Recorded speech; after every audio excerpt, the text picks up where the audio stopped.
Hello, ladies, gentlemen, and people. Welcome to the first ever episode of MNW In A Nutshell.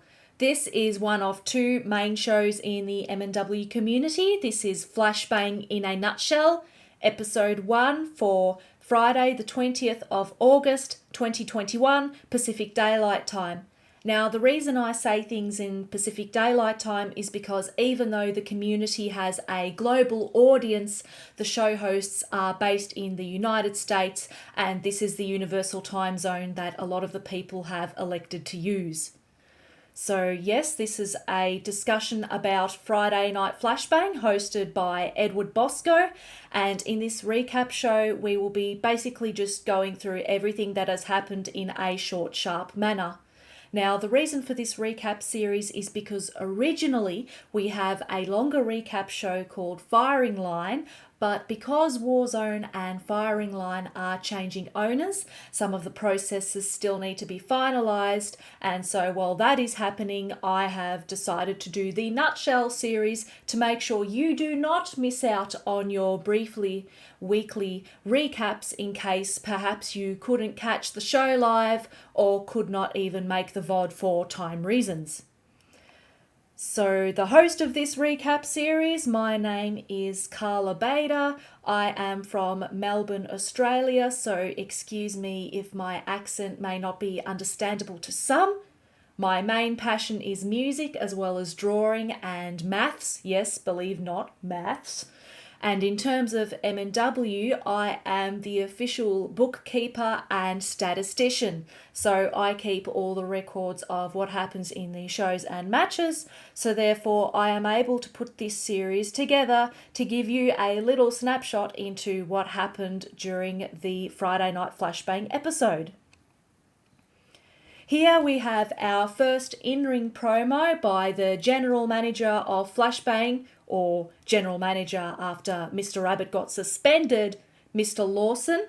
And then we have our respondent, Suicide Gemini of Hell's Kitchen. Without further ado, we will discuss just a little bit about what happened in this promo.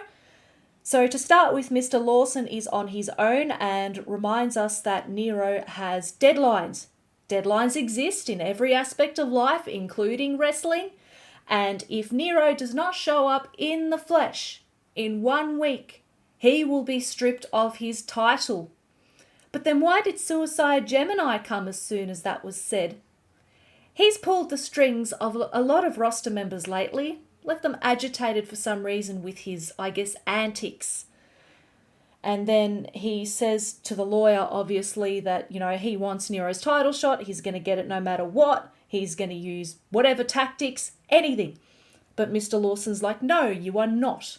And he has plans for if Suicide Gemini, or I guess anybody else he decides to use, gets involved in the situation.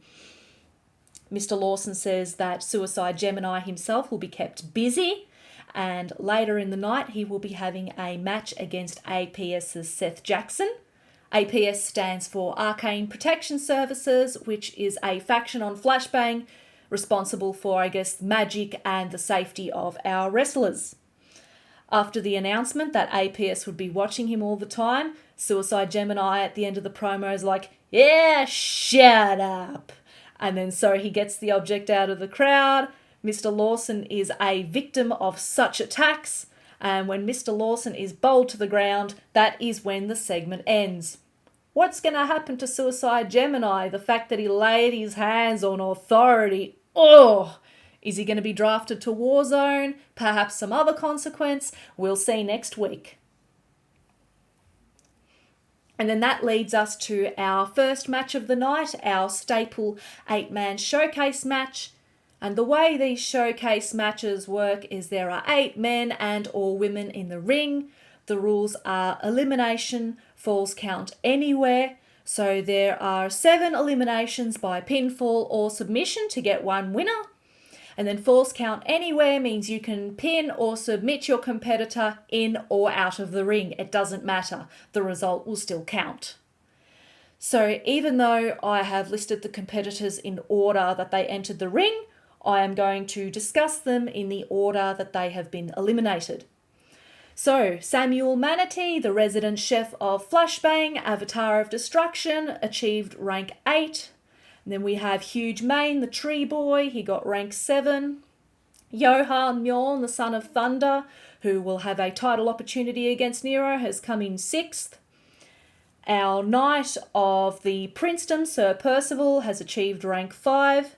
TK, the friendly Nekomata of Spectre Sonata, has gotten rank 4. Ravolos, the monkey of Apex, who also teams in Primal Heat with Phoenix, Ravolos has achieved rank 3. Moira Draco, the dragon mama, who also had her birthday on that day, she achieved rank 2. Congratulations. And then we have Kath Gina, our resident Fae Queen, currently feuding with Omni Slayer. She got the win, rank 1, with a pinfall.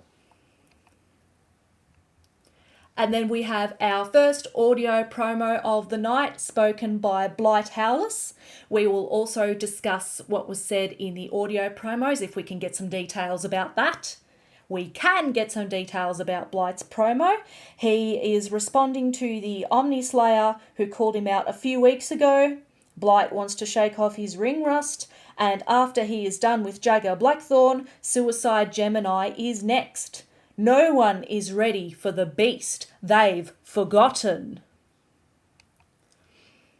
And then after that, we have our second in-ring promo, which is promo number 3 in my sequence list. We have the hot, dapper Crimson Phoenix, and then responded by the Omni Slayer Artemis. So to start off with, Crimson Phoenix is in his new hot bird gear. He is also calling out Suicide Gemini, as many of the other rosters have, but because the Crimson Phoenix is a part of Apex, obviously it's a little bit more personal as he is defending his faction mate Nero Napier. He says that Suicide Gemini is a scared, manipulative, coward individual, which is why he is, I guess, skirting around and messing around with Nero's title opportunity, so to speak. Apex is not a happy customer when it comes to suicide services. And then Artemis comes into the ring to respond, but why exactly? Artemis didn't want to start a fight, but rather he wanted to bring peace to the matter. He said to the Crimson Phoenix that he was offering a truce. Apparently Artemis had the antidote to Blight's poison, and even though it would be against Jagger Blackthorn's wishes, Artemis was going to give this antidote. The Phoenix is like, I believe you, but then I don't, and so I guess if Artemis is telling the truth, then Apex won't touch him and anybody else. But if Artemis isn't telling the truth, then in typical wrestling fashion, there will be consequences. And then we go to our second audio promo of the night, which is promo 4. Sorry about the 2 segments of the promo here. This is just a bit about my sequencing here. So for the first promo, we have Johan Mjoln and Tiki the Troll of the team The Troll Train. Johan observes Tigiri's new competitive nature since Kuso Kale came on the scene. Tigiri has wanted to get with a partner and rip the belt off Mad World, because Kuso Kale is the first MNW Women's Champion, or Tag Team Champion, so I guess fellow woman Tigiri wants to follow suit. And then Johan recalls the match with Nero that should be happening, and if Johan wins the title, he will not hide behind others like Nero, he will not deny challenges. Johan Mjoln, the son of Thunder, is somebody who deserves this title and will use its opportunities well. And then we have a promo followed by the good boy, the Sentai hero Brawl Kaiser, who is recalling all that has happened since Brawl won the interdimensional title. Brawl questions whether he really earned that shot against the Citric King, or is it because the roster and the authorities thought of Brawl as an afterthought. Being an afterthought, Brawl has to kind of reassess where he's at. He says perhaps he's been treating Flashbang as an afterthought and that he shouldn't do that anymore. He shouldn't see it as a hobby, but rather Flashbang is his life, his career, that belt is his life, and he promises that he will be the good interdimensional champion that everybody deserves to have. And then we go into our second match, which is a singles match. We have Cool J Kyo versus Demolition Fox. Now, Cool J Kyo, the BattleBot, got this match because in showcase matches, he just got his first win recently. At the start of the showcase series, Cool J Kyo tended to struggle quite a lot. And so I guess this win, the fact that it came so late in his career, it's huge. It's gotten him to new levels. And the aim of an 8-man showcase match is to, I guess, to promote people. Promote the winners, but not only the winners, all that are in there. And then going against Demolition Fox of AAA, we had an intrusion in the middle of the match, Cyber Controller, and you think, what on earth is the Cyber Controller doing in this match? And it was even more bizarre that he took Cool J Kyo's side and both the bots did this inhumane, brutal beatdown on Demolition Fox. I hope for Demolition Fox's sake that he can perhaps get some revenge or some justice, whatever you want to call it. So, you know, those bully bots don't just have their way. They didn't just get away with it. And then we have our third in-ring promo done by the Mandalorian Hutchkail and Flashbang's investigator, the Omni Geek. In this promo, Hutchkail is appalled at Kuso Kale's, who was previously the Majestiful's, betrayal. I guess Mad World overall, but he's focusing on Kuso. He calls Kuso a cheater and a coward. Cheater and coward seems to be the theme of Friday Night Flashbang tonight. However, Omnigeek comes into the ring to, I guess, put a halt to Hutchkail's anger, I guess. So it can be seen as anger. He says that perhaps Hutch was making an ultimatum and that if Hutch, I guess, goes too far, just like any other member of the roster, there will be consequences if the cartel disrupt the order of things. However, Hutchkail is determined to get justice, to overcome, I guess, the madness that madness is imposing. And if Omnigeek gets in the way, he will be collateral damage. A match is made for later in the evening where Hutchkail will face off against the Omnigeek. And then we have audio promo number 3 done by one of our Flashbang ladies, the mercenary Alexis Edmonton. In Alexis's promo, she admits to error in the statements she made last week and apologises to Lionel Matrix for observations about the prophet Lady Nausea. However, Alexis still doesn't buy the talk from Matrix's own statements. She says that even though Colt may have had the wool pull over his eyes, that eventually he, as well as other members of the roster, will come to see the truth, and Alexis Edmonton will make sure of this. And then we have match number 3, which is another singles match, and this was a match proposed earlier in the evening by our GM, Mr. Lawson. We have Suicide Gemini going on against Seth Jackson of APS. So Suicide Gemini won that match. He pinned Seth Jackson. And then the Crimson Phoenix. He wanted to show a piece of him. The reason I say at the end is because Suicide Gemini had won the match and then the Crimson Phoenix came. And then we have audio promo number 4, which is by Victor Vicious, the leader of the cartel, who are certainly going up in the ranks, and they're beating people up, they're getting a name for themselves. They'll have their moment. In the audio promo, Victor believes that the current title holders on Flashbang are not fit for such a role, especially when the cartel have shown that they can do better in some of the matches that they've had. The matches haven't necessarily been for the title, they've just been normal matches, but then the fact that the title holders themselves have been beaten, well, it questions their ability if it really was a title defense match. Victor Vicious decides that perhaps Brawl Kaiser would like a spot in the cartel, and he tells Brawl to think about the offer very carefully. However, for Johan Mjoln, the Son of Thunder, it's a bit not as pleasant. He says that Johan is not fit for that title from Nero Napier, and Victor wants Johan to prove to the cartel why he deserves the title. And his slogan being, because gold is not Johan's colour. Match number 4 of the night, another singles match. We have Hutchkail of the Cartel accompanied to the ring by Victor Vicious. And then we have the Omni Geek accompanied to the ring by Brawl Kaiser, supposedly to observe the situation based on Victor Vicious's offer. So the Omni Geek wins the match, he pins Hutchkail, and that's that for match number 4. We have audio promo number 5 next, which is done by Flashbang's resident scientist Dr. Caliban. In Dr. Caliban's promo, he is addressing the match that happened on Warzone last week against Dr. Grimm and the Creation. It was a pick your poison match, and the Creation had bested Grimm. Caliban and Grimm are each seeking their own inquiries at the moment, which means that a Cold War may be brewing between the two doctors. And then he addresses the handshake that was given between the Grimm and Creation at the end of the match.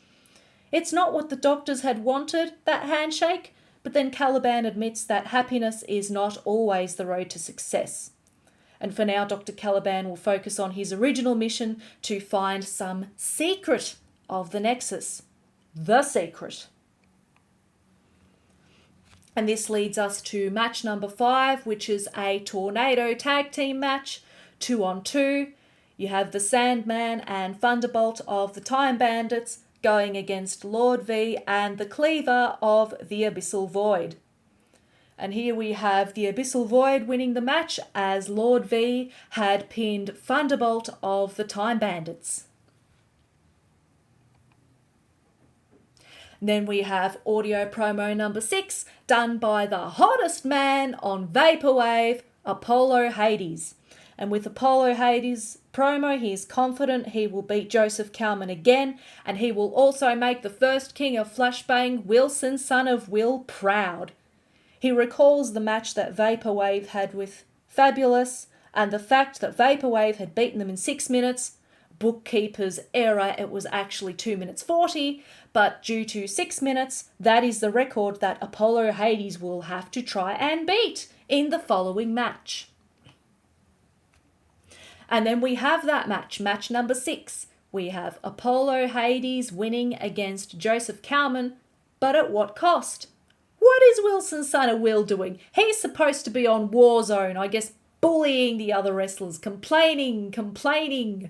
But somehow he found his way on Flashbang, and I guess I won't say any more. It's for the GM to decide what's going to happen to that bloke. But the faction members were banned from ringside, so nobody else from Vaporwave or Fabulous were allowed to be there, just in case of interference by them. And then we have our first backstage segment for Friday the 20th of August. It was a very short segment. It was basically just Aurelian Starhand, the Merc, was going after Kuso Kale in the corridors. We do not know why this happened. Perhaps subsequent details will be addressed in the following week or other shows. And then this leads us to match number 7. Another singles match, Madness, accompanied by Kuso Kale. So even though Kuso was beaten down, maybe they weren't well enough to fight, but they were well enough to accompany their partner. And then this was against Aurelian Starhand, accompanied by the Cartel's Nitzig Gunk Gobbler. Aurelian Starhand won the match, Madness lost, and the result was due to a pinfall. And then we have the final match of the night, the main event, a fatal 4-way Get Off the Schneid match. Now, the way a Get Off a Schneid match typically works is that the rules are elimination, extreme rules, fatal 4-way. It's usually people who have never won a match before or have struggles winning matches. Usually with the first 3 competitors, it's if they haven't won in 6 months, and the last competitor is maybe someone who's never won a match before, unless the show host decides to choose somebody else based on a different reason. But then why are these competitors in the match? Are we going by that system this time? This seems like a one-of-a-kind Get Off the Schneid match. We have Scott E. Stevens, Jack Andrews, Jagger Blackthorn, and who the heck is Mecha Nero? Nero Napier, are you serious?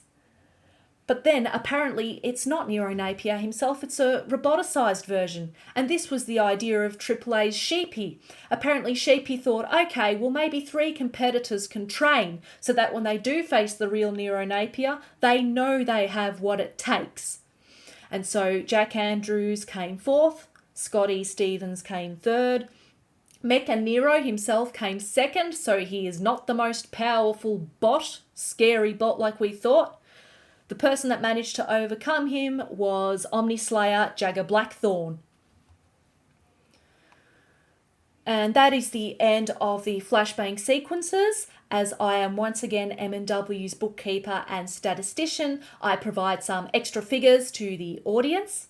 So our show length for Friday Night Flashbang on the 20th of August was 2 hours and 19 minutes. And then we also have our segment summary, so how many events were on this show. We had 8 matches, 9 overall promos, and 1 backstage encounter, which gives us 18 segments. And then if we subtract the 6 audio promos, the amount of produced segments that we had makes a final total of 12. And then also I figured I would pick some story points that I thought were maybe crucial or significant and just summarise them, see where they go. You know, we'd be quite interested to see where they go next. In the case of Suicide Gemini, we don't know what the heck's happened to him, why his screws have gone loose. We wonder what the other members of the roster are thinking, all the grievances they have from this, especially his tag team partner of Hell's Kitchen, Samuel Manatee. What's Samuel thinking? Is he on Suicide's side? Is he not? And then Suicide is so crash hot on going for this Nero Napier opportunity. He will scratch and claw at anything that's in his way to get to it, even if it means at the advantage of other roster members, hence their anger. If Nero Napier doesn't turn up himself for the title shot within a week, he will be stripped of the belt, no questions asked. The person that is currently due to face Nero Napier is Johan Mjoln, but a time and date is yet to be determined. Our next story aspect is Apollo Hades versus Joseph Cowman, 2 of the hottest men on Flashbang, but who is actually the hottest man? Why did Wilson, son of Will, get involved? It could be because of when Wilson was originally on Friday Night Flashbang in the early days, he had a feud against Joseph Cowman. What business he has with Apollo Hades, I do not know. We will find out. And then thirdly, we have the betrayal of the Mad World against the cartel. That is the bigger picture, but I guess the smaller microscopic image being Hutch and Kuso. Why did the Mad World betray the cartel? What reason did they have? Even though Hutch and Kuso are married, why are they all of a sudden, I guess, in a heated argument, a feud, a love affair? What do Victor and Nitzig think of the matter? What are they going to do to support each other and, I guess, get their name to the top and in lights? What is Madness going to do in support of Kuso? And how are Mad World going to go in their tag team title venture? And then last of all, we have Blighthouse of Apex, who was originally and always a wolf. But then he was poisoned by an unknown source, and so he lost his fur, he became somewhat human. Later on, we found out that the poison was by Jagger Blackthorn of the Omni Slayers and Fate. Artemis has apparently found the antidote to Blighthouse's poison, which he will administer against the wishes of Jagger. How is Jagger going to feel about this? Is Artemis doing the good thing? Has he made a mistake? We'll find this out eventually. Thank you for watching MNW Flashbang in a Nutshell. If you would like to catch the live show or the VODs and see where all the interactions and interesting storylines come from, go to twitch.tv/EdwardBosco, typically on Friday nights at 5 p.m. Pacific Standard Time unless otherwise noted. Thank you.